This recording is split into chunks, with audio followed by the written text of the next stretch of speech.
my specific question is, would you strengthen or modify any of these economic sanctions programs, particularly Russia, including the pipeline you mentioned? Well, it's a great question. The problem with what we have with sanctions, and I was a user of sanctions, but I'd put them on and take them off as quickly as possible, because ultimately it kills your dollar and it kills everything the dollar represents, and we have to continue to have that be the world currency. I think it's important. I think it would be losing a war if we lost the dollar as the world currency. I think that would be the equivalent of losing a war. That would make us a third world country, and we can't let it happen. So I use sanctions very powerfully against countries that deserve it, and then I take them off. Because look, you're losing Iran, you're losing Russia. China is out there trying to get their currency to be the dominant currency, as you know better than anybody. All of these things are happening. You're losing so many countries because there's so much conflict with all of these countries that you're going to lose that, and we can't lose that. So I want to use sanctions as little as possible. One of the things that we have with tariffs is that I'll say to them, you don't honor the dollar as your world currency. Is that right? You're not going to do it?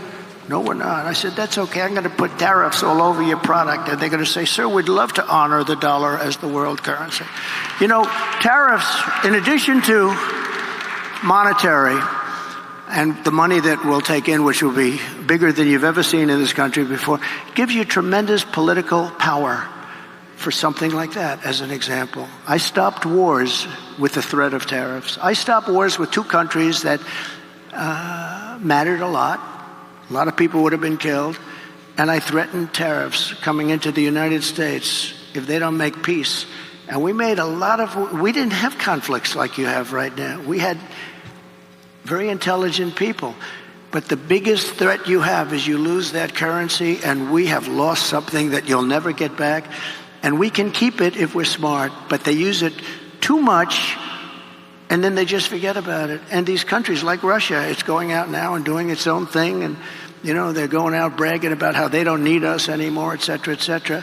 The sad part about Russia is that Ukraine would have never happened if I was president, so we wouldn't really have to be talking about sanctions. But it did happen. And one of the things I'm going to do, a little bit relevant to your question, is if we win, I believe I can settle that war while I'm president-elect. Before I ever get into office, I can get that war settled and get that war stopped, because it's a horrible, horrible war. And far more people are killed in Ukraine, far more people than you're realizing.